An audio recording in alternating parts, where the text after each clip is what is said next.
इस दुनिया में जितने भी डिवोर्स होते हैं उसमें से 70% लोग पोर्नोग्राफी से सीवियरली एडिक्टेड। हिंदुस्तान में 70% कॉलेज स्टूडेंट्स, उसमें से 75% male college students are severely addicted to watching pornography. 25% of the senior citizens in India pornography के एडिक्टेड हो चुके। ग्रंथों में लिखा गया है कि मरणम बिंदु पाते न जीवनम बिंदु धारणा। वीर्य के संरक्षण में जीवन है और वीर्य के नष्ट होने से मृत्यु है।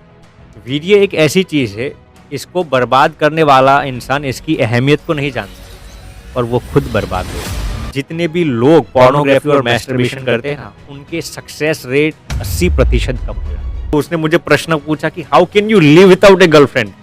I said idiot, how can you live with A girlfriend? तो यदि आपको ब्रह्मचर्य का पालन करना है तो आपको शेर की भांति जीना चाहिए। सेक्स का जो आनंद है ना, वो सबसे बड़ा धोखा है, धोखा है, धोखा है।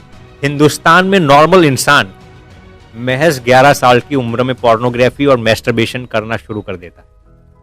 व्यक्ति अधेड़ का हो गया, 60 साल का हो गया, 70 साल का हो गया, 80 साल का हो गया और गोलियां खा खा के जीता है। उसमें से एक गोली अपना दिल धड़कता रहे, एक गोली अपने फेफड़े चलते रहे, एक गोली अपने सांसें चलती रहे, एक गोली अपने टांग चलते रहे, एक गोली अपनी दोनों किडनीज चलती रहे और इसमें से एक गोली अपने सेक्स पावर को उत्तेजित करने के लिए लेता है। 80% of the people are not able to quit masturbation once they fall into the trap of it.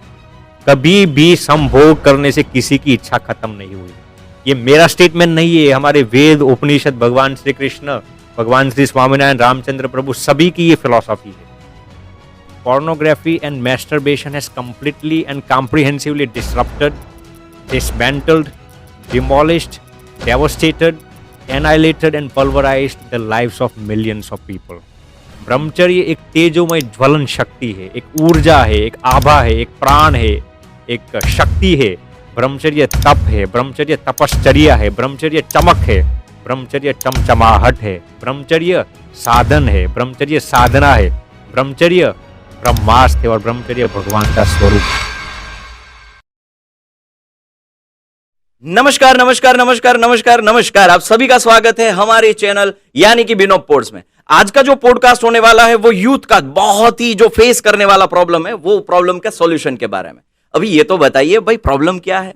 हमारी लाइफ में तो बहुत सारे प्रॉब्लम है, तो उसमें से एक बहुत ही बड़ा प्रॉब्लम है जो हम अभी तक सुलझा नहीं पाए हैं और वो प्रॉब्लम है पोर्नोग्राफी की आदत, मास्टरबेशन की आदत और इससे छूटने के तरीके। अब इसके बारे में अगर चर्चा करनी है तो हमें ऑब्वियसली कोई एक्सपीरियंस्ड और जिसके पास ठोस सबूत हो, वैसे कोई पर्सनालिटी हमें चाहिए। तो आज के जो हमारे गेस्ट है वो है अखंड स्वामी। तो वो है धर्म और साइंस दोनों को साथ में लेके चलेंगे ताकि आपको भी मजा आएगा। क्योंकि ये जो अगर मैं आंसर देता हूं, अगर कोई सॉल्यूशन देता हूं तो आप तुरंत ही उसके प्रूफ मांगेंगे, राइट? तो उसके लिए हमने बुलाया है अखंड स्वामी को, जो कि उसकी जो डिग्री है वो है न्यूरो साइंस और उसने जो एजुकेशन की है वो शिकागो से है। तो राइट, तो यस अखंड स्वामी, welcome.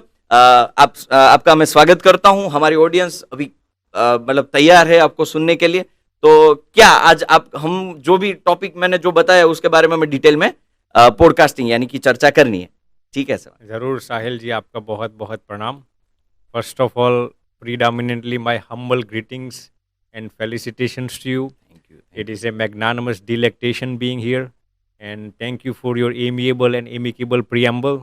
And I am indeed looking forward for the confabulation. आज हमें यहाँ आकर बेहद प्रसन्नता हुई।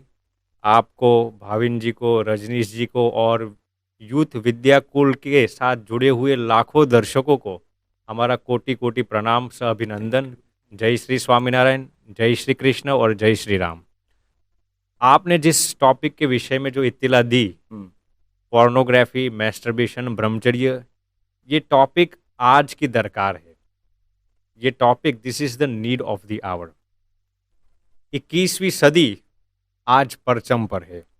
आज आप देखेंगे तो आज के इस चमचमाहट और ये चमक वाले युग में लोग चारित्र, सत्य, धर्म, ईमान और चारित्र की बात करने से भी कतराते हैं। जिस हिंदुस्तान की सरजमीन पर अनेक नेक लोगों, संतों और भक्तों की पैदाइश और परवरिश हुई है। आज उसी हिंदुस्तान की सरजमीन पर विषय भोग भोग की हवस तांडव लेती है, और इसमें भी पोर्नोग्राफी और मैस्टरबेशन ने तो सबके जीव पकड़ कर रखे हैं। इसलिए ऐसे युग में इस टॉपिक की चर्चा करना बेहद अनिवार्य है। You will be flabbergasted to hearken.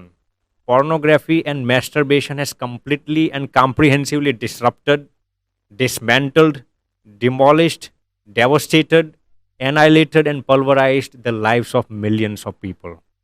From teenagers to golden agers, from juveniles to geriatrics, from maids to lads, and from prenuptials to wedded, all of them have succumbed to the drastic effects of pornography. इसके लिए आज का ये topic बेहद ज़रूरी है। इस topic का आगाज़ करने से पहले मैं आपको पोर्नोग्राफी और मैस्टरबेशन के कुछ स्टैटिस्टिक्स साहिल जी आपके साथ साझा करना चाहूँगा। जी जरूर। आप सुनकर अचंभित हो जाएंगे।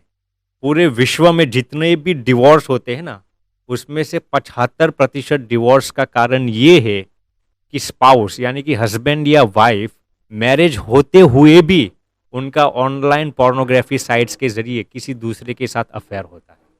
इस दुनिया में जितने भी डिवोर्स होते हैं ना, उसमें से 75% डिवोर्स का एक कारण ये है। जितने भी लोग डिवोर्स होते हैं ना, उसमें से 70% ऑफ दम यानी 70% लोग पोर्नोग्राफी से सीवियरली एडिक्टेड होते हैं। आगे मैं आपको बताता हूँ, एक एक स्टैटिस्टिक्स आप गौर से सुनना, आप सुनकर अचंभित हो जाएंगे। हिंदुस्तान में 70% कॉलेज स्टूडेंट्स, उसमें से 75% male college students are severely addicted to watching pornography. 75% युवा लोग कॉलेज में they are severely addicted to watching pornography. उसमें से 55% महिलाएं, females, are addicted to watching pornography. 60% of the male college students are addicted to performing masturbation. College में जितने भी students पढ़ते हैं ना, उसमें से 60% मेल कॉलेज स्टूडेंट्स मैस्टरबेशन के शिकार है। उसमें से 45% फीमेल कॉलेज स्टूडेंट्स भी मैस्टरबेशन के शिकार हो गए। और इसकी वजह से रिसर्च ये बताता है कि they can not focus on their studies, वो कंसंट्रेशन नहीं कर पाते स्टडीज पर। इससे भी मैं आगे मैं आपको बताता हूँ, जितने भी विवाहित लोग हैं, जितने भी मैरिड लोग हैं, उसमें से 70% of the married people are addicted to performing masturbation. आप उहापो कीजिए कि घर पे एक बीवी है या एक पति है, फिर भी वो मैस्टरबेशन के शिकार हो गए। इसके भी आगे मैं बताता हूँ, हिंदुस्तान में जितने भी सीनियर सिटीजन्स है यानी कि 65 एज से अबव जितने भी लोग हैं ना, उसमें से 25% लोग, 25% of the senior citizens in India, मैं इंडिया की बात करता हूँ, भारत की बात, 25% सीनियर सिटीजन्स पोर्नोग्राफी के एडिक्टेड हो चुके हैं। ये मैं ऐसे लोगों की बात करता हूँ जिस उम्र में उनको भगवान की भक्ति करनी चाहिए, सेवा करनी चाहिए, समर्पण करनी चाहिए, ऐसे उम्र में ये लोग पोर्नोग्राफी के एडिक्टेड हो चुके हैं। 75 उम्र के बूढ़ा भी 25 उम्र की महिलाओं को ताकता रहता है पोर्नोग्राफी के जरिए। ये है पोर्नोग्राफी और मैस्टरबेशन के स्टैटिस्टिक्स। 21वीं सदी का आज ये आलम है, ये माजरा हो चुका है, और ये 21वीं सदी की दुर्दशा है। इसलिए आपने जो टॉपिक को छेड़ा है वो बेहद अनिवार्य है। स्वामी, अभी 21वीं सदी की शुरुआत है। अभी हम वी कांट इवन इमेजिन कि ये जो मतलब आप स्टेटिस्टिक्स बता रहे हैं उसके हिसाब से अगर देखें तो ये जो पॉइंट है, मतलब ये जो क्या बोलते हैं इसको, कि जो अगर इसको अभी ही नहीं ब्रेक लगाया जाए तो हमारी देश की दुर्दशा जल्दी ही नजदीक है। क्योंकि कभी ना कहीं यूथ है वो हमारे नेशन बिल्डर्स है। अगर वो ही इसमें डिस्ट्रैक्टेड रहेंगे तो क्या ही नेशन बिल्ड होगा जी, है ना। तो अभी स्वामी, मैंने शुरुआत में एक आपने वर्ड दिया, वो था ब्रह्मचर्य जी। मुझे जानना है व्हाट इज ब्रह्मचर्य, क्या है ये? बिल्कुल, आपने जो प्रश्न पूछा साहिल भाई, वो बेहद अनिवार्य प्रश्न है।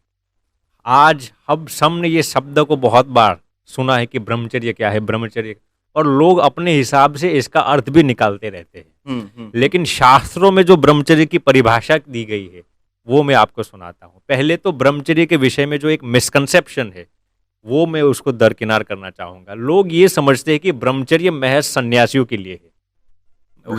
वो ब्रह्मचर्य जुड़ा हुआ है जी। मुझे ऐसा लगता है ब्रह्मचर्य इज इक्वल टू सन्यासी जी। तो वो मैं भी मानता हूँ जी। तो ऐसा नहीं है ये। अच्छा। This is one of the biggest misconception. Okay. ब्रह्मचर्य महज सन्यासियों के लिए नहीं है। ब्रह्मचर्य जितना सन्यासियों के लिए मायने रखता है उतना ही गृहस्थों के लिए भी मायने रखता है। बस फर्क इतना है कि गृहस्थों का नियम अलग है और सन्यासियों का नियम अलग है। दोनों के नियमों में इम्तियाज है। बाकी ब्रह्मचर्य जितना सन्यासियों के लिए अनिवार्य है उतना ही गृहस्थों के लिए भी अनिवार्य है। और ब्रह्मचर्य पहले गृहस्थों का ब्रह्मचर्य आता है, फिर सन्यासियों का ब्रह्मचर्य आता है। गृहस्थों के ब्रह्मचर्यों में भी दो विभाजन आते हैं, जो मैरिड लोग हैं, जो विवाहित लोग हैं उनके लिए, और जो अनमैरिड लोग हैं, जो अविवाहित लोग हैं उनके लिए। पहले मैं आपको गृहस्थों का ब्रह्मचर्य बताता हूँ, उसमें भी मैरिड लोगों का।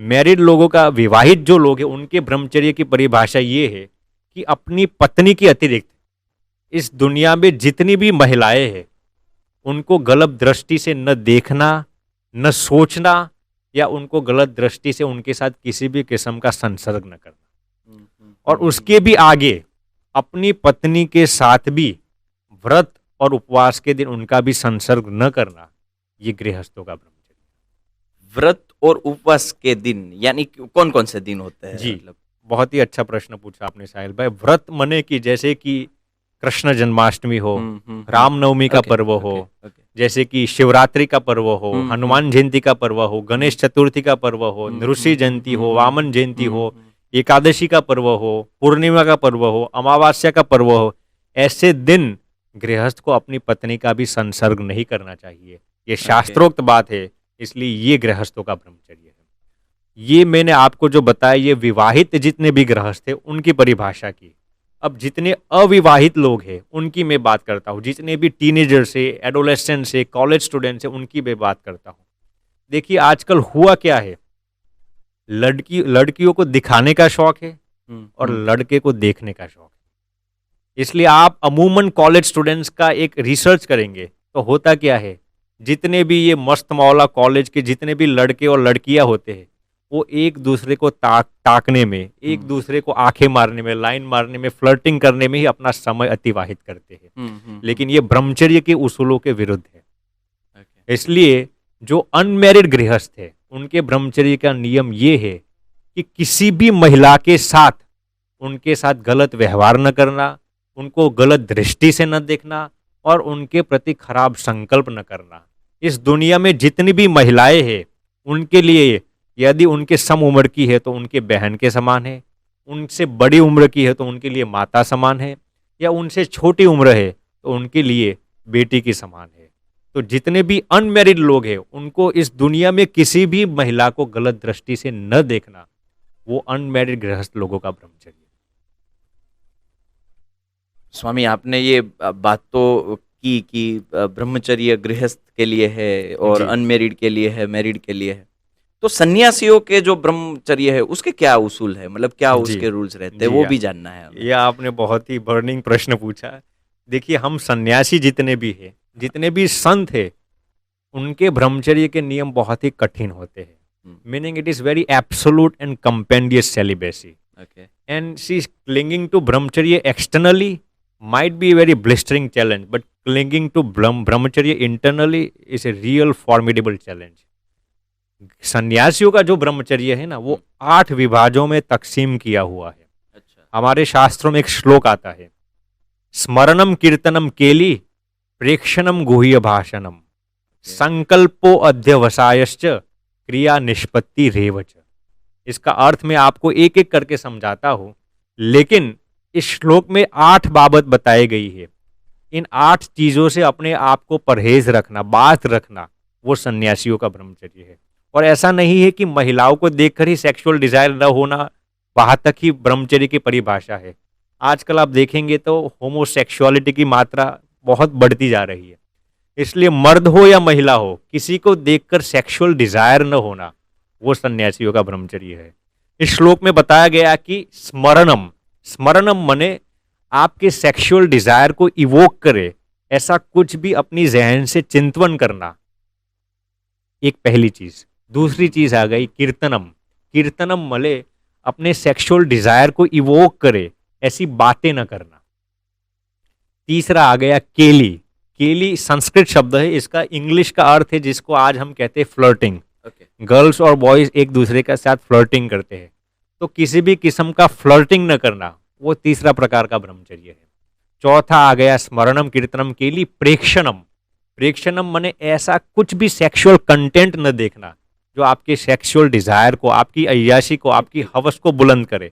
ऐसा यूट्यूब, व्हाट्सएप, सोशल मीडिया या रूबरू में ऐसा कुछ किसी व्यक्ति को न देखना, ये चौथा ब्रह्मचर्य हो गया। पांचवा हो गया गुह्य भाषणम, माने एकांत में किसी व्यक्ति के साथ बात न करना जो आपकी जज्बातों को, आपके सेक्सुअल डिजायर को इवोक करे। ऐसा एकांत में किसी मर्द या महिला के साथ बात न करना, वो पांचवी चीज हो गई। छठा हो गया संकल्प, माने ऐसा संकल्प न करना जो आपके सेक्सुअल डिजायर को इवोक करे। और सातवां हो गया अध्यवसायश्च। अध्यवसायश्च माने ऐसा दृढ़ निश्चय कर लेना कि मुझे इस लड़की के साथ व्यभिचार करना ही है या इसके साथ ऐसा करना ही है। जो आपने जो दृढ़ रेसोल्यूशन कर लिया, इसको कहते हैं अध्यवसायश्च। और आठवां हो गया क्रिया निष्पत्ति रेवच, यानी कि साक्षात सेक्सुअल इंटरकोर्स करना, वो आठवां हो गया। तो इन 8 चीजों से अपने आप को बाज रखना, वंचित रखना, वो सन्यासियों का ब्रह्मचर्य है। देखिए, सन्यासियों का ब्रह्मचर्य महज सेक्सुअल इंटरकोर्स तक सीमित नहीं है। मन में भी यदि, आज भी हमारे संतों के ऐसे नियम होते हैं, आप सुनकर अचंभित हो जाएंगे, मन में भी यदि सेक्सुअल डिजायर हो जाए ना, मन से भी एक उपवास करना पड़ता है। अच्छा। मन से भी यदि मान लीजिए प्रायश्चित के लिए। प्रायश्चित के रूप में एक ओके। उपवास करना पड़ा, वो भी नींबू पानी या वो सब वो फलाहार, फलाहार ऐसा लेके हाँ, नहीं, हाँ। महज पानी पर, अच्छा। प्लेन वाटर पर एक उपवास पूरा करना पड़ता है, मन से भी यदि सेक्सुअल डिजायर हो जाए तो। इससे भी आगे यदि नाइट फॉल्स हो जाए, स्वप्न दोष जिसको कहते हैं, वीर्य स्खलन हो जाए, तब भी सन्यासियों के लिए एक उपवास बताया गया है।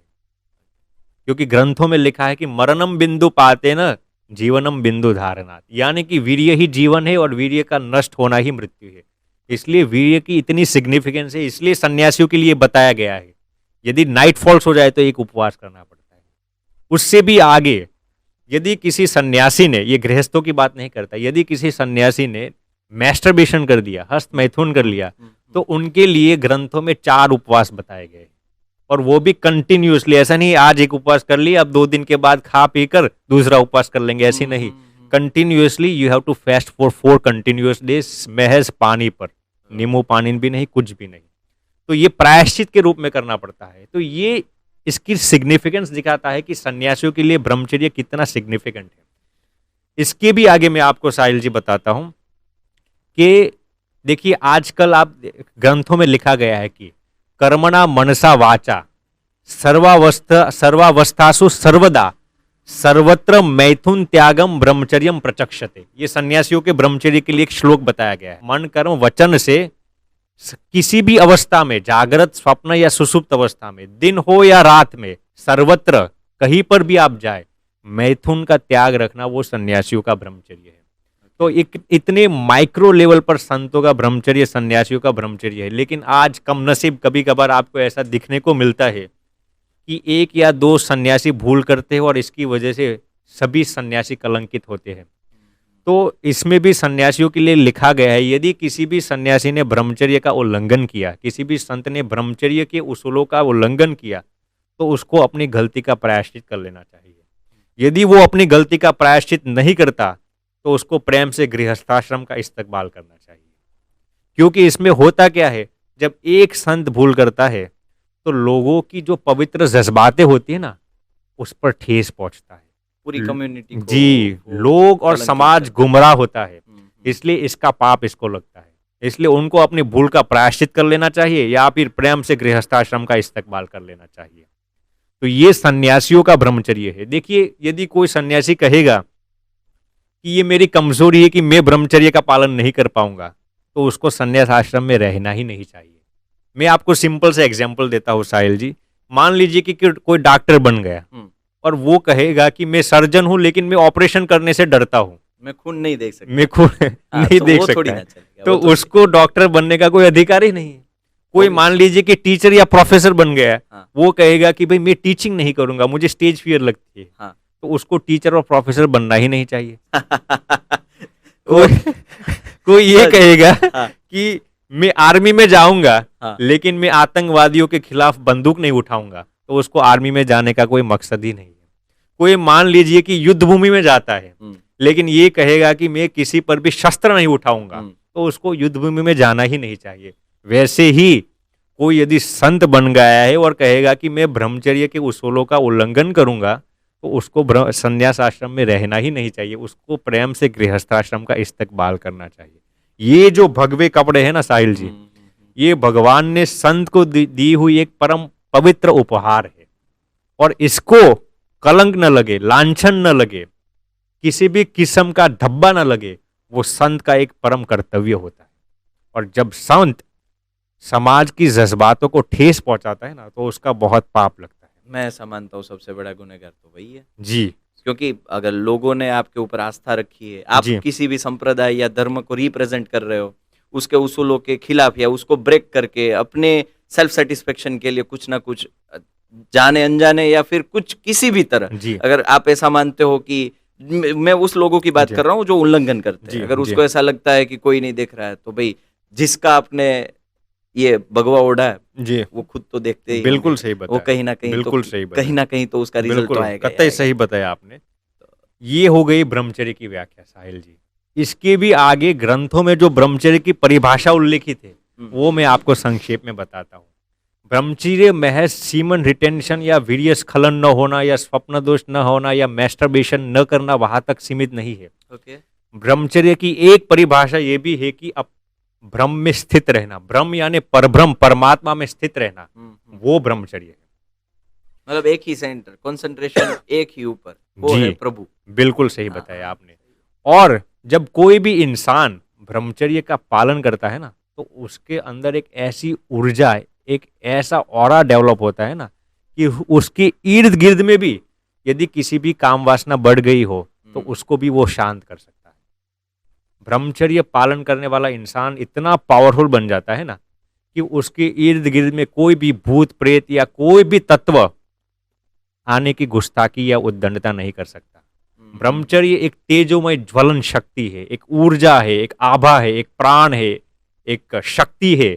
ब्रह्मचर्य तप है, ब्रह्मचर्य तपश्चर्या है, ब्रह्मचर्य चमक है, ब्रह्मचर्य चमचमाहट है, ब्रह्मचर्य साधन है, ब्रह्मचर्य साधना है, ब्रह्मचर्य ब्रह्मास्त्र है और ब्रह्मचर्य भगवान का स्वरूप भी है। ये हो गई ब्रह्मचर्य की परिभाषा। मतलब ये आप मतलब ऐसा बोलते हो कि जो ब्रह्मचर्य का पालन करते हैं वो उसका खुद का एक फील्ड होता है ना, जैसे मैग्नेट का एक मैग्नेटिक फील्ड होता है। जी, ओरा आपने वर्ड बताया, जहां तक जी। मुझे मालूम है मतलब वो एक ह्यूमन का एक फील्ड रहता जी, है जी। जिसमें ये जो भी आपने बताया कि ये मतलब नेगेटिव एनर्जी है वो जी, खत्म हो जाती है। तो मतलब ब्रह्मचर्य आपने बताया कि गृहस्थ और सन्यासी दोनों के लिए है। जी, हाँ, और मैंने शुरुआत में ये भी बताया था कि अभी जो हम यूथ फेस कर रहे हैं मास्टरबेशन और पोर्नोग्राफी, तो मुझे ये बातों के दौरान ये मतलब समझ पाया कि जो प्रॉब्लम है उसका सॉल्यूशन एक ब्रह्मचर्य है। जी, एम आई राइट और रॉन्ग? बिल्कुल बिल्कुल सही बताया आपने। तो अभी पहले हम प्रॉब्लम के बारे में डिस्कस करते हैं, फिर सॉल्यूशन के ऊपर आते हैं। तो अभी आप बात करते थे कि एक वर्ड आया वीर्य स्खलन।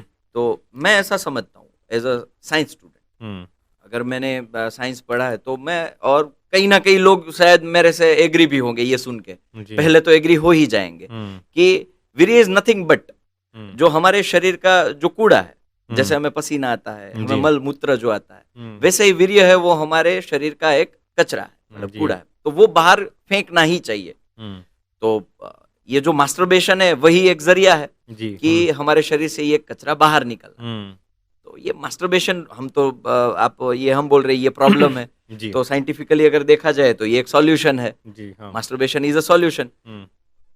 मैं अगर अभी देख पा रहा हूँ, तो आपकी क्या राय है इसके बारे में कि क्यों मास्टरबेशन क्यों ना होना चाहिए? देखिए, पहले तो साहिल जी जो आपने बताया कि कई लोगों का ये मानना है कि वीर्य एक महज शरीर के पसीने की तरह कूड़ा समान है। ऐसी परिभाषा करने वाले जितने भी आज के कई कंटेम्पररी मॉडर्न फिलोसोफर्स है ना, ये सब अक्ल के शत्रु, बेवकूफ़ी के गोबर है। क्योंकि मैं आपको शास्त्रों के हिसाब से और साइंटिफिकली प्रूवन के लिहाज से मैं आपको बताता हूं कि वीर्य चीज क्या है। ये ऐसा नहीं है कि पसीने जैसे बहाने लायक चीज़ है। वीर्य, जैसे हमने आपको पहले भी बताया कि ग्रंथों में लिखा गया है कि मरणम बिंदु पाते न जीवनम बिंदु धारणात्। इसका अर्थ ये होता है कि वीर्य के संरक्षण में जीवन है और वीर्य के नष्ट होने से मृत्यु है। मैं आपको बताता हूं कि वीर्य किस प्रकार से बनता है ना, उसकी जो प्रोसेस है वो आप सुनकर वाकई अचंभित हो जाएंगे। अब जो कुछ भी भोजन लेते हैं ना, उसका जब बखूबी पाचन हो जाता है तो उस आहार में से रस बनता है। क्या बनता है? रस बनता है। उस रस का 5 दिन पश्चात रक्त बनता है। आहार में से रस, रस में से 5 दिन पश्चात रक्त बनता है। इस तरह 5-5 दिन की प्रक्रिया के पश्चात रक्त का मांस बनता है, मांस का मेद बनता है, मेद की हड्डी बनती है, हड्डी का मज्जा बनता है और मज्जा का वीर्य बनता है। इस तरह रस, रक्त, मांस, मेद, हड्डी, मज्जा, वीर्य, इस पूरी प्रक्रिया में 35 से 40 दिन लग जाते हैं। इस आप जिस प्रकार से जब 35 से 40 दिन तक विटामिन्स और मिनरल्स युक्त जब आप आहार करेंगे ना, तो उसमें से अंदाजन आप 35 से 40 किलो भोजन लेते हैं। अब उस 35 से 40 किलो भोजन में से महज 800 से 1000 ग्राम का रक्त बनता है और उस रक्त का 15 से 20 ग्राम महज वीर्य बनता है। इस तरह जब आप 35 से 40 दिन की मशक्कत के पश्चात महज 15 से 20 ग्राम वीर्य बनता है। वीर्य एक ऐसी चीज है, इसको बर्बाद करने वाला इंसान इसकी अहमियत को नहीं जानता और वो खुद बर्बाद हो जाता है। 35 से 40 दिन की मशक्कत के पश्चात जब इंसान क्षणिक लम्हे के तुच्छ आनंद के लिए किसी भी प्रकार से वीर्य को स्खलित करता है ना, तो 35 से 40 दिन की मेहनत के पश्चात बना जो वीर्य, उसे एक क्षण में वो चौपट कर देता है। एक क्षण में वो चौपट कर देता है। आपने जो प्रश्न पूछा कि मान लीजिए कि हर दिन जो मैस्टरबेट करता है, मैं आपको अब इसका जो नुकसान होते हैं ना वो आपको सुनाऊंगा। आप सुनकर अचंभित हो जाएगा कि जो हर दिन मैस्टरबेशन करते हैं उनको क्या हाल होती है, उनका क्या माजरा होता है। देखिए, मैस्टरबेशन और पोर्नोग्राफी ये एक ऐसा एडिक्शन है, एक ऐसा इंस्लेवमेंट है, एक ऐसा कंपल्शन है जो इंसान की जिंदगी को चौपट कर देता है। ये एक ऐसा एडिक्शन है जो अल्कोहल के एडिक्शन से भी कई गुना खतरनाक है। यदि इसके गुलाम आप बन गए तो आपको बर्बादी के मार्ग से कोई भी बाज नहीं रख पाएगा। बदनामी, बेदर्दी और बर्बादी आप पर शिकंजा कसेगी। आप यकीनन सड़ जाएंगे। ये एक मेरा खुद का कंटेम्पलेशन है, मैं आपको बताता हूँ। कोई इसको माने या ना माने, इससे मेरा कोई जिक्र नहीं है और कोई न माने तो मेरा कोई एतराज भी नहीं है। जितने भी लोग सेक्स एडिक्टेड है ना, मेरे हिसाब से वो सब, उनके पास ये 3 चीजें छीन ली जाती है। कौन सी 3 चीजें? एक तो निर्भयता, फियरलेसनेस। दूसरी क्या? स्वतंत्रता। और तीसरा उनका आनंद। जितने भी लोग सेक्स एडिक्टेड है ना, मैस्टरबेशन या पोर्नोग्राफी के एडिक्टेड है, उनके पास ये 3 चीजें छीन ली जाती है: निर्भयता, स्वतंत्रता और आनंद। All of the people who are highly addicted to sex, I believe that they have fallen into the traps of emotional prison. जितने भी लोग सेक्स एडिक्टेड है ना, सब इमोशनल प्रिजन में उलझे हुए हैं। अब मैं आपको इसके स्टैटिस्टिक्स बताता हूँ। रिसर्च हैज शोन कि जितने भी लोग पोर्नोग्राफी और मैस्टरबेशन करते हैं ना, उनके सक्सेस रेट 80% कम हो जाते हैं। जीवन में 80% of the success rates dwindles। उनके एनर्जी लेवल्स 75% कम हो जाते हैं। मैंने ऐसे कई लोग देखे हैं कि उनके जीवन में ऐसा माजरा आता है कि वो उठकर 1 गिलास पानी भी नहीं पी सकते। जितने भी लोग मैस्टरबेशन करते हैं ना, यदि आप उनको गौर से देखेंगे ना, तो उनको बात बात में गुस्सा आ जाता है। वो बात बात में बौखला जाते हैं, बात बात में वो कायर हो जाते हैं। रिसर्च है शोन कि जो लोग हफ्ते में 2 बार से अधिक मैस्टरबेशन करते हैं ना, उनका स्वभाव कभी भी शूरवीर नहीं हो सकता, वो कायर बन जाते हैं। इसके भी आगे मैं आपको एक रिसर्च बताता हूं कि यूनिवर्सिटी ऑफ कैलिफोर्निया ने एक रिसर्च किया था। उसमें उन्होंने ये प्रूव किया, उनमें 10,000 स्टूडेंट्स को लिया गया था जो हफ्ते में 2 से अधिक बार मैस्टरबेशन करते हो।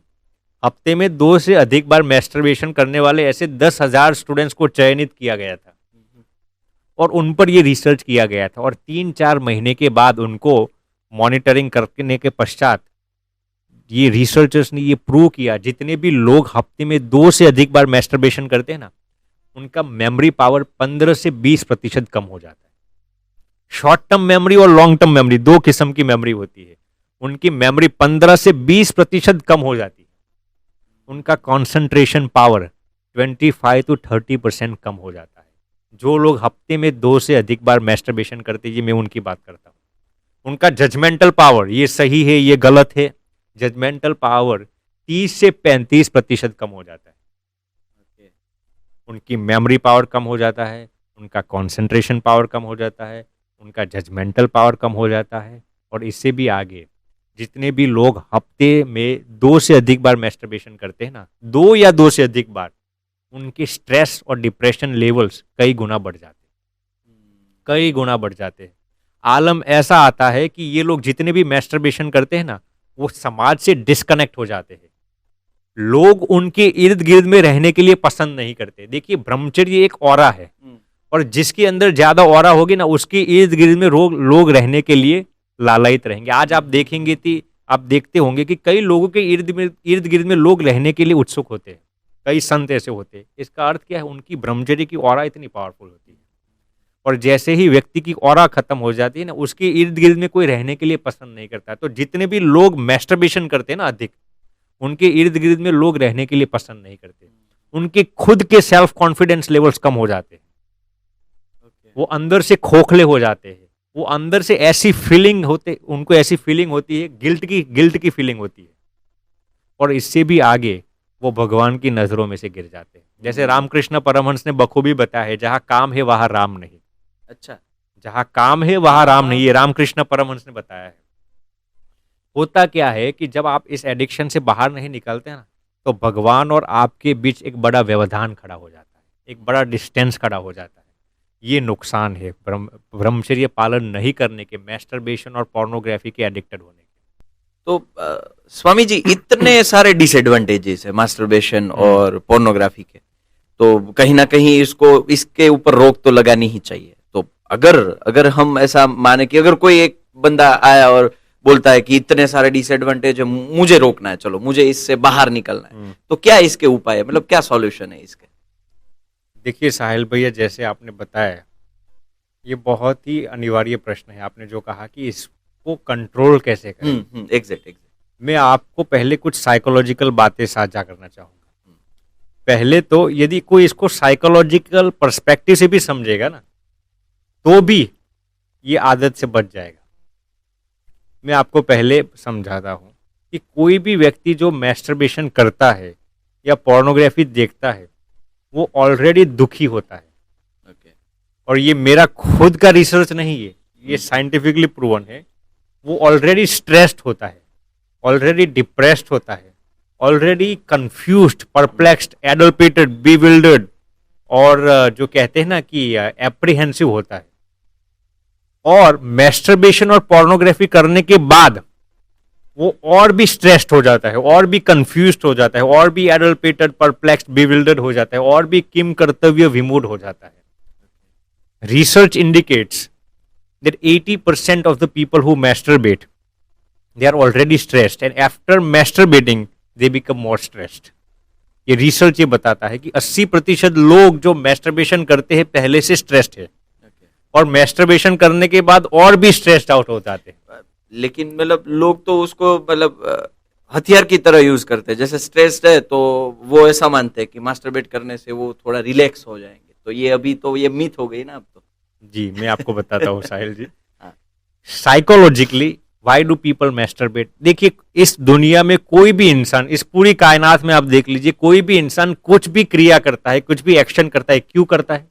कुछ ना कुछ उसको मिले, रिवॉर्ड में कुछ, हैप्पीनेस के लिए। हाँ, अच्छा, ओके, यस। इस दुनिया में कोई भी इंसान यदि उस एक्शन लेने से हैप्पीनेस न मिले, उसको मालूम है मुझे दुख ही मिलने वाला, तो कभी भी कोई भी इंसान जीव प्राणी मात्र, वो पशु करेगा। हो या मनुष्य हो, कोई भी उस एक्शन को करेगा? नहीं करेगा। कोई भी नहीं करेगा। तो साइकोलॉजिकली कोई भी इंसान पोर्नोग्राफी क्यों देखता है? उसको ऐसा लगता है मुझे हैप्पीनेस मिलेगी, थोड़ी देर के लिए मुझे आनंद मिलेगा। मैस्टरबेशन क्यों करता है? उसको ऐसा लगता है कि थोड़ी देर मैस्टरबेशन कर लूंगा तो फ्रेश हो जाऊंगा, जैसे आजकल के कई बेवकूफ फिलोसोफर्स कहते हैं। Now scientifically how do you get happiness? जब आपके दिमाग में से, आपके ब्रेन में से हैप्पी हार्मोन्स रिलीज होंगे ना, तब आपको हैप्पीनेस की फीलिंग आएगी। हैप्पी हार्मोन्स कौन कौन से हैं? एंडोर्फिन है, सेरोटोनिन है, डोपामिन है, ऑक्सीटोसिन है। ये 4 प्रमुख हैप्पी हार्मोन्स कहा जाते हैं। तो रिसर्च इंडिकेट्स कि जब भी कोई भी व्यक्ति मैस्टरबेशन करता है ना, तो उसके हैप्पी हार्मोन्स की मात्रा बढ़नी चाहिए ना, लेकिन साइंस ये कहता है कि उसके हैप्पी हार्मोन्स की मात्रा कम हो जाती है। समझने जैसी बात है ना। कोई व्यक्ति मैस्टरबेशन करता है हैप्पीनेस के लिए, लेकिन साइंटिफिकली वो मैस्टरबेशन करने के बाद उसके हैप्पी हार्मोन्स की मात्रा कम हो जाती है, तो वो और भी स्ट्रेस्ड और डिप्रेस हो जाता है। ओके।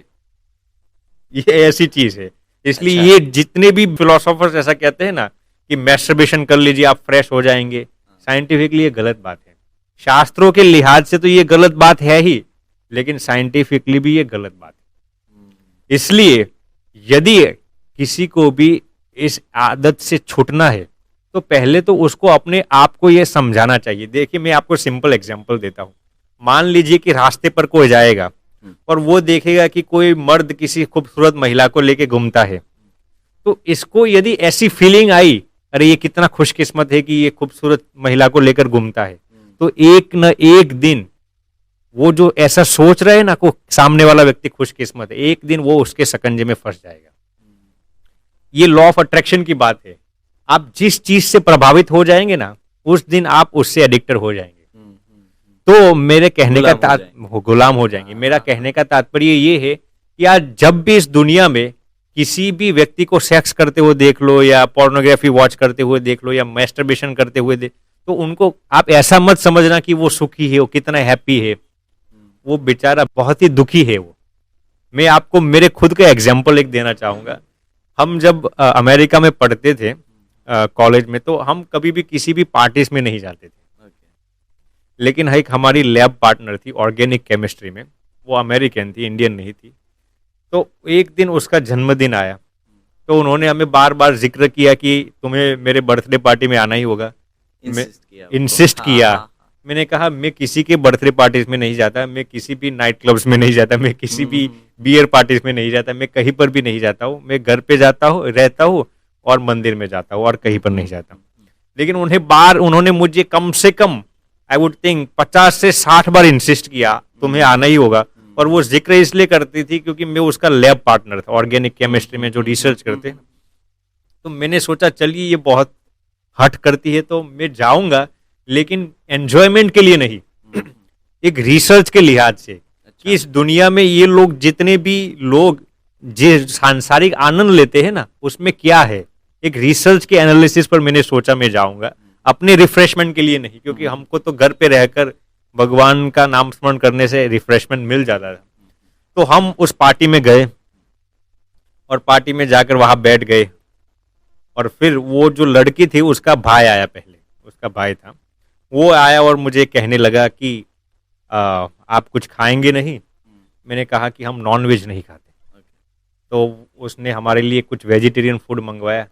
मैंने कहा अभी हम बाहर का रेस्टोरेंट का वेजिटेरियन फूड भी नहीं खाते। तो फिर वो लड़का तो चला गया। फिर उसकी बहन आती है जिसका बर्थडे पार्टी था। वो जो लड़की थी ना, उसके पिताजी बहुत ही रईस थे, बहुत ही एफ्लुएंट फैमिली से में से वो लड़की आ रही थी, इसलिए पार्टी भी शान और शौकत से करते थे वो लोग। तो वो आती है और मुझे कहते हैं आप तुम थोड़ा ड्रिंक नहीं करोगे? मैंने कहा मैं शराब नहीं पीता। वो कहती है तुम थोड़ा वाइन पी लो। मैंने कहा वाइन भी नहीं पीता मैं। तो फिर उसने मुझे कुछ ड्रिंक्स ऑफर की। मैंने कहा मैं ड्रिंक्स भी नहीं पीता। फिर उसने मुझे कहा, एक प्रश्न पूछा कि मुझे तुम्हें देखकर दया आती है। मैंने कहा क्यों दया आती है?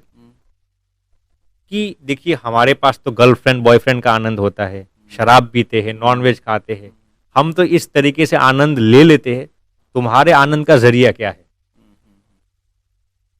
तुम्हारे आनंद का जरिया क्या है? तो वो लड़की ऐसा प्रश्न पूछकर चली जाती है। फिर उसका भाई मेरे पास आता है, कहता है हे लेट्स डांस। मैंने कहा कि मुझे डांस करने में शौक नहीं है। मैंने कहा मुझे डांस करना भी नहीं आता। फिर मुझे कहा कि तेरे पास गर्लफ्रेंड नहीं है? मैंने कहा नहीं। तो उसने मुझे प्रश्न पूछा कि how can you live without A girlfriend?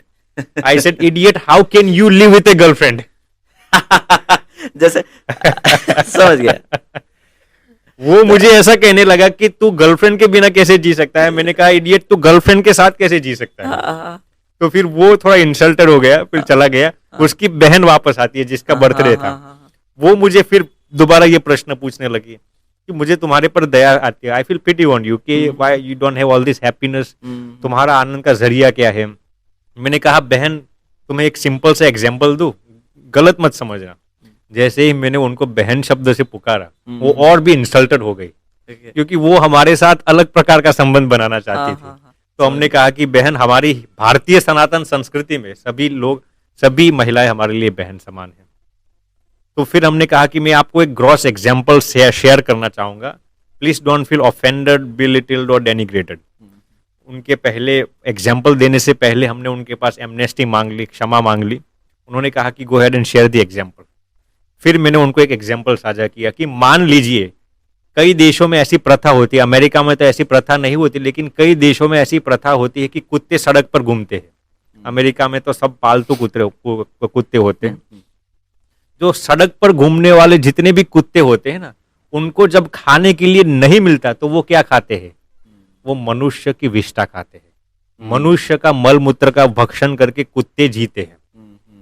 तो मैंने उस लड़की को पूछा कि तुम्हें कभी भी ऐसा लगा ये कुत्ता कितना खुशकिस्मत है, ये कुत्ता कितना भाग्यशाली है, कितना फॉर्च्यूनेट है कि उसको मनुष्य का मल मूत्र खाने का सौभाग्य मिलता है? मैंने उस लड़की को पूछा, तुझे कभी भी ऐसा लगता है कि कुत्ता कितना भाग्यशाली है? वो विचार में पड़ गई कि कुत्ते को देखकर मुझे क्यों ऐसा लगेगा, और वो भी मल मूत्र खाकर मुझे क्यों लगेगा कि कितना खुशकिस्मत है? मैंने कहा बहन, मुझे क्षमा करना, लेकिन जब आप लोग अपने बॉयफ्रेंड के साथ घूमते हो और बॉयज गर्लफ्रेंड के साथ घूमते हैं, शराब पीते हैं, नॉन वेज खाते हैं, तो मुझे ऐसा लगता है कि ये सब कुत्ते मल मूत्र का पान कर रहे हैं। उसने कहा कि क्या तुम मुझे कुत्ता समझ रहे हो? मैंने कहा मैं आपको कुत्ता नहीं समझ रहा हूं, लेकिन आप जो आनंद लेते हैं ना, वो कुत्ते समान है। तो फिर उसकी थोड़ी थोड़ी समझ में आया, थोड़ा इंसल्टेड हो चुकी थी, लेकिन उसको समझ में आया कि ये बंदा बात कुछ सही करता है। तो फिर उसने मुझे ये प्रश्न पूछा, तो तुम्हारे लिए आनंद का जरिया क्या है? मैंने कहा देखिए, हम तो भगवान का थोड़ा नाम स्मरण कर लेते हैं, थोड़ा मेडिटेशन कर लेते हैं, भगवान का ध्यान कर लेते हैं, भगवान के उपकारों का चिंतन करते हैं, तो ये हमारे आनंद का जरिया बन जाता है। इसके लिए हमें ऐसे आनंद की दरकार नहीं होती जैसे आप लोग ऐसे आनंद की आवश्यकता होती है। अब उस दिन, मेरे कहने का तात्पर्य ये है, ये पूरा एग्जाम्पल देने का मेरा सारांश ये है कि उस दिन यदि हमने भी ऐसा सोच लिया होता पार्टी में जाकर, अरे ये कितने खुशकिस्मत है, लड़कियों के साथ घूम रहे, नॉन वेज खा रहे, शराब पीते हैं, जो खाना है जो पी सकते हैं, घूमना फिरना हर, यदि हम भी अट्रैक्ट हो जाते ना उनकी रहन सहन से, तो एक दिन में भी शराब पीने लग जाता। सही है। लेकिन भगवान की कृपा से और गुरुजनों की कृपा से, हमारे गुरुजी परम पूज्य श्री ज्ञान जीवन दास जी स्वामी, उनकी कृपा से थोड़ी कुछ तो हमारे अंदर से समझ आई है कि ये जितने भी सांसारिक लोग हैं, ये सेक्स का आनंद हो या पोर्नोग्राफी, मैस्टरबेशन के, सब बर्बादी के मार्ग पर आपको ले जाते हैं, सब बकवास है, सब मलमूत्र के समान है। तो ये थोड़ी जहन हमारे अंदर ये थोड़ी सी समझ पड़ी हुई थी, तो हम उससे अट्रैक्ट नहीं हुए। यदि उस दिन हम भी अट्रैक्ट हो जाते ना, तो एक दिन हम भी शराब पी लेते, नॉन वेज खा लेते या गर्लफ्रेंड के चक्कर में पड़ जाते। लेकिन हम उनको देखकर अट्रैक्ट नहीं हुए। मेरे कहने का तात्पर्य ये है कि इस दुनिया में जितने भी लोग ऐसे सुख भोगते हैं ना, उनको देखकर कभी भी ऐसा मत समझना कि ये कितने खुशकिस्मत है। सब बेचारे दयनीय है, दया के योग्य है। तो ये पहला स्टेप है। यदि आपको ब्रह्मचर्य का पालन करना है तो आपको शेर की भांति जीना चाहिए। सांसारिक लोगों को कभी भी ये मत समझना कि इसके पास कितनी खूबसूरत बीवी है, सब एक दिन नष्ट हो जाएगा, सब एक दिन नष्ट हो जाएगा। इसके आगे मैं आपको बताता हूं कि सेक्स करने से यदि किसी को भी आनंद मिलता तो एक या दो मर्तबा करने से मिल जाता है। इंसान अपनी जिंदगी में हजारों बार सेक्स का आनंद ले चुका है, फिर भी उसका क्रेविंग क्यों संतुष्ट नहीं होता? उसका जो एंग्शियसनेस है, जो क्रेविंग है, वो समाप्त क्यों नहीं होती? होता क्या है जानते हैं आप? कोई भी इंसान एक रात सेक्स का आनंद ले लेता है, दूसरे दिन उसको जरूरत पड़ेगी, दूसरी रात सेक्स को ढूंढेगा, तीसरे दिन उसको जरूरत पड़ेगी, तीसरी रात सेक्स के आनंद को ढूंढेगा। मैं आपको सिंपल सा एग्जांपल देता हूं। मान लीजिए कि आपका मोबाइल फोन लॉस्ट हो चुका है। जैसे ही आपका मोबाइल फोन मिल जाएगा, आप क्या उसको सर्च करेंगे, ढूंढेंगे? नहीं ढूंढेंगे ना। जैसे ही आपको अपना मोबाइल फोन मिल गया, अब मिल ही गया है तो फिर क्या ढूंढना? सही बात है। वैसे ही यदि सेक्स के अंदर आनंद होता तो आप एक या दो बार सेक्स कर लेते तो आपको संतुष्टि या तसल्ली मिल जाती। अच्छा, अब बार बार आपकी क्रेविंग क्यों बढ़ती जा रही है? जितनी बार सेक्स करते हो इतनी बार आपकी क्रेविंग बढ़ती जा रही है। यही साबित करता है कि सेक्स के अंदर आनंद नहीं है, महज सुख का आभास है। अच्छा, समझ गया। आनंद नहीं है, सुख का आभास है। और ये सभी पंच विषयों के सुखों के अंदर ऐसी चीज है। इससे भी आगे की बात मैं आपको बताता हूं। सेक्स का जो आनंद है ना, वो सबसे बड़ा धोखा है। क्या है? धोखा है, deception. The happiness of sex is one of the biggest deception and hypocrisy. मैं आपको उसी पार्टी का एक दूसरा एग्जाम्पल मैं आपको बताता हूं। वो लड़की हमें पूछ रही थी कि आपको जब भी क्रेविंग्स होती है, कोई भी इंसान होता है उसको हैप्पीनेस की क्रेविंग्स तो होगी ही, तो आप अपनी क्रेविंग्स को कैसे संतुष्ट करते हैं? तो मैंने कहा बहन मैं आपको दूसरा एग्जाम्पल देना चाहूंगा, आप बुरा मत मानना। उन्होंने कहा गो अहेड। फिर हमने उनको बताया कि मान लीजिए कि आपने उपवास किए हैं 30 दिन के, कितने? 30 days के। 30 दिन के उपवास किए हैं। एक उपवास भी कोई भी इंसान करता है ना, थक जाता है, एनर्जी एग्जॉस्टेड हो जाती है। 30 दिन के उपवास, और वो भी महज पानी पर, नींबू पानी पर नहीं। मान लीजिए कि आपने 30 दिन के उपवास किए, अब ऑन द 31st डे आपको उस उपवास को तोड़ना है। और मान लीजिए कि आपको फेवरेट फूड आपका जो है वो मिलने वाला है। मान लीजिए कि आपका फेवरेट फूड, हमने उस बहन को कहा कि मान लीजिए कि वो अमेरिकन थी लेकिन इंडियन फूड से परिचित थे, तो हमने उनको इंडियन फूड का एग्जांपल दिया। आपका फेवरेट फूड मान लीजिए समोसा और गुलाब जामुन है। तो अब 30 दिन के उपवास, कितनी भूख लगी होगी अंदर, कितना क्रेविंग्स बढ़ गया होगा ना। और उसमें भी आपको दूसरे दिन 30 दिन के उपवास के पश्चात अब आपको आपका फेवरेट फूड मिलने वाला है, वो भी समोसा और गुलाब जामुन, और वो भी गर्मा गर्म। ऐसा नहीं कि 2 दिन बनाया हुआ पुराना गुलाब जामुन, गर्मा गर्म गुलाब जामुन और समोसा। और मान लीजिए कि आप किसी अच्छे रेस्टोरेंट में गए हैं और टेबल पर बैठे हैं, और 30 दिन का उपवास, अब आप 31वें दिन के सुबह में गर्मा गर्म गुलाब जामुन और समोसा खाने के लिए आप उत्सुक और बेसब्र हो चुके हैं। और जैसे ही आपने समोसा का एक पहला मॉर्सल अपने मुंह के अंदर रखा और एक गुलाब जामुन की बाइट ली, एक दूसरा इंसान आता है और वो आपको कहता है आप गुलाब जामुन और समोसा को मत खाइए, मत खाइए। वो लड़की पूछती है क्यों नहीं खाना है मुझे? तो वो इंसान कहता है कि आप जो गुलाब जामुन और समोसा खाते हैं ना, वो बाहर से ही समोसा और गुलाब जामुन का पडिंग है, अंदर से मलमूत्र भरा हुआ है। तो आप यकीन करने के लिए तैयार नहीं है, तो वो जो दूसरा इंसान है वो आपको रेस्टोरेंट के अंदर ले जाता है और बताता है जी बहन, जो आप जो समोसा खाते हैं ना, देखिए ये इसके अंदर मलमूत्र भरता है। आपने एक बार रूबरू और प्रत्यक्ष में देख लिया, फिर क्या आप वो समोसा और गुलाब जामुन को खाएंगे? इस दुनिया में कोई भी इंसान खाएगा? वो मरना पसंद करेगा। उसको मान लीजिए 2 ऑप्शन दिए गए हैं।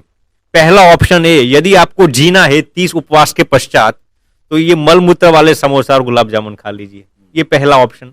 दूसरा ऑप्शन है आप मर जाइए। इंसान कौन सा ऑप्शन सिलेक्ट करेगा?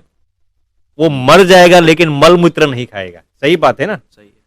ऐसे ही इस एग्जाम्पल से मैं उनको ये समझाना चाहता था कि देखिए 30 दिन के उपवास के पश्चात उनके अंदर क्रेविंग्स तो बढ़ गई थी, वैसे ही हमारी भी युवानी है, हमारी भी उम्र छोटी है, हमारे अंदर भी क्रेविंग्स होंगे, खाने पीने के, मौज शौक के होंगे ना। लेकिन जैसे आपको मालूम हो गया कि इस समोसा और गुलाब जामुन के अंदर मलमूत्र भरा हुआ है, आपकी चाहे कितनी भी क्रेविंग्स थी अब आप खाना पसंद नहीं करेंगे। वैसे ही जब आपको ये मालूम पड़ जाएगा कि सेक्स का जो आनंद है ना, वो महज सुख का आभास है। बाहर से ये जो चमड़ी दिख रही है आपको, ये आकर्षक त्वचा, ये खाल जो दिख रहा है ना, इस खाल के बिल्कुल नीचे क्या है? मल, मूत्र और मवाद के अतिरिक्त और कुछ है? जिस दिन हमारी जहन में ये बात अंकित हो जाएगी कि इस जिस्म में, इस शरीर में मल, मूत्र और मवाद के अतिरिक्त और कुछ नहीं है, तब आप किसी भी व्यक्ति को देखेंगे ना, आपके अंदर आकर्षण नहीं होगा। तो हमने उस बहन को यही बताया कि आपको इस बात, यदि फिलहाल आपकी जहन में ये बात अंकित नहीं हो गई है, हमें थोड़ा कुछ गुरु कृपा से, भगवान की कृपा से ये मालूम हो चुका है कि इस शरीर के अंदर मल, मूत्र, मवाद के अतिरिक्त और कुछ नहीं है, इसलिए हमारे अंदर भी क्रेविंग्स तो होते हैं, लेकिन हम सेक्सुअल डिजायर से या सेक्सुअल इंटरकोर्स से उस क्रेविंग्स को खत्म नहीं करते। हम हमारी क्रेविंग्स को कैसे खत्म करते हैं? मेडिटेशन करके, भगवत नाम स्मरण करके, दूसरों की सहायता करके, दूसरों की मदद करके, भगवान का ध्यान करके, ऐसे हम हमारी क्रेविंग्स को खत्म करते हैं। और जिस दिन हमने उस बहन को समझाया कि जिस दिन आपकी जहन में भी ये बात अंकित हो जाएगी ना, तब आप किसी भी मर्द को देखेंगे ना तो आपको आकर्षण नहीं होगा। और कोई भी मर्द जब आकर्षक त्वचा वाली महिला को देखेगा तब भी उसका मन वहां पर लालायित नहीं होगा, क्योंकि वो इस जिस्म की जो वास्तविकता है, जो यथार्थता है, उससे वो वाकिफ हो जाएगा। फिर वो बहन कहती है, ये बात अब हमारी जहन में थोड़ी कुछ समझ में आती है कि ये बात वाकई ऐसी है। तो ये स्टेप है, जब आपको इस जिस्म की जो यथार्थता है वो जब मालूम में आ जाएगी ना, तो आपके लिए ब्रह्मचर्य का पालन करना बहुत ही सरल हो जाएगा। इससे भी आगे मैं आपको एक बात बताता हूं। देखिए, हिंदुस्तान में नॉर्मल इंसान महज 11 साल की उम्र में पोर्नोग्राफी और मैस्टरबेशन करना शुरू कर देता है। हिंदुस्तान में नॉर्मल इंसान, साहिल जी, महज 11 साल की उम्र में पोर्नोग्राफी देखना शुरू कर देता है और मैस्टरबेशन करना शुरू कर देता है। व्यक्ति अधेड़ का हो गया, 60 साल का हो गया, 70 साल का हो गया, 80 साल का हो गया और गोलियां खा खा के जीता है। उसमें से एक गोली अपना दिल धड़कता रहे, एक गोली अपने फेफड़े चलते रहे, एक गोली अपने सांसें चलती रहे, एक गोली अपने टांग चलते रहे, एक गोली अपनी दोनों किडनीज चलती रहे, और इसमें से एक गोली अपने सेक्स पावर को उत्तेजित करने के लिए लेता है, अपनी अय्याशी को बुलंद करने के लिए लेता है। आज हुआ क्या है, आज जितने भी ये कई कंटेम्पररी फिलोसोफर्स जो पैदा हुए ना, उनका ये मानना है कि आपको जो कुछ भी इच्छा होती है उसको पूरी कर लीजिए, आपकी इच्छा ही खत्म हो जाएगी। वो ये मानते हैं कि यदि आपको पोर्नोग्राफी देखने की इच्छा होती है ना, इतना पोर्नोग्राफी देख लीजिए कि आपकी इच्छा ही खत्म हो जाएगी। वो ये कहते हैं कि यदि आपको सेक्स करने की इच्छा हुई है, इतना सेक्स कर लीजिए कि आपकी सेक्स की इच्छा ही खत्म हो जाएगी। वो ये कहते हैं कि यदि आपको शराब पीने की इच्छा हुई, इतना शराब पी लीजिए ठोस ठोस के, आपकी शराब पीने की इच्छा ही खत्म हो जाएगी। हालांकि इसमें से कुछ भी, किसी की भी इच्छा खत्म नहीं वही बात मैं बताने जा रहा हूं साहिल जी। ऐसी विचारधारा का समर्थन करने वाले जितने भी लोग हैं ना, हमारे सनातन वैदिक उसूलों की मुखालिफत करने वाले, डायरेक्टली या इनडायरेक्टली। भगवान स्वामीनारायण ने एक वचनामृत ग्रंथ में बहुत ही सुंदर बात बताई है।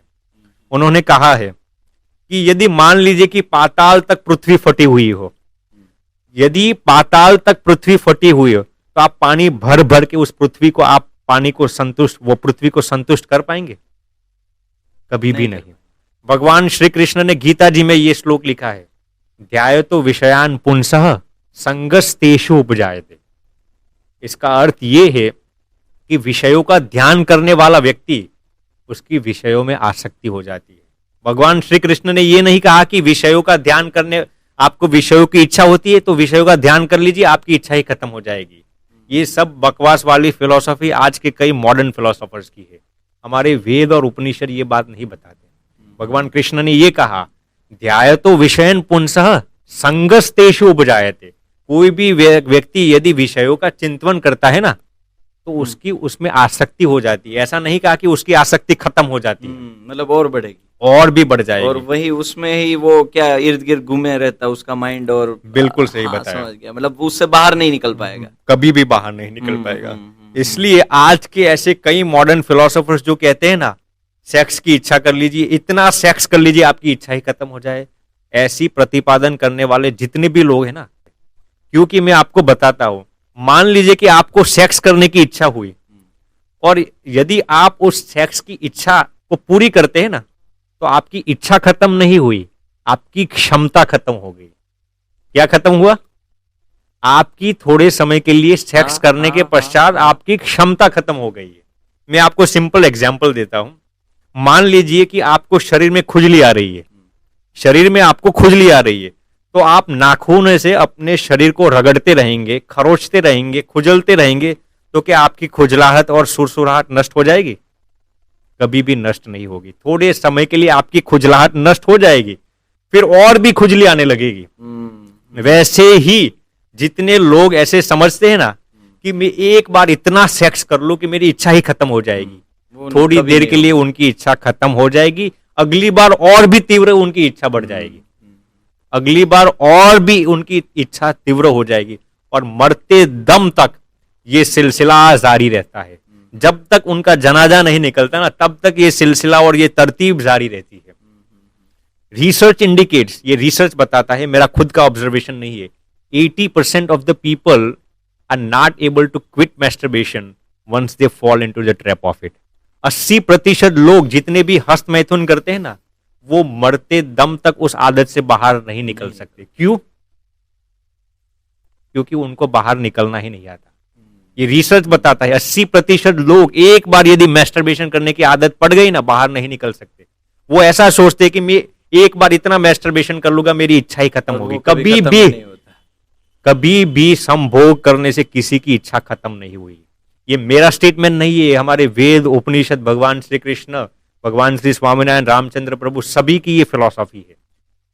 इसलिए आज ऐसे कंटेम्पररी फिलोसोफर्स की बातें में मत आना जो ऐसा कहते हैं कि इतना सेक्स कर लीजिए आपकी इच्छा ही खत्म हो जाएगी। कभी भी किसी की इच्छा खत्म नहीं होती। जी बोलिए। नहीं, कंटिन्यू प्लीज। मैं ये कहता हूं, रिसर्च ये बताता है कि 80% लोग इस आदत से बाहर नहीं आ सकते। आप विचार कीजिए, उहापों कीजिए कि हम हमारे मन के कितने गुलाम, कितने बेबस है।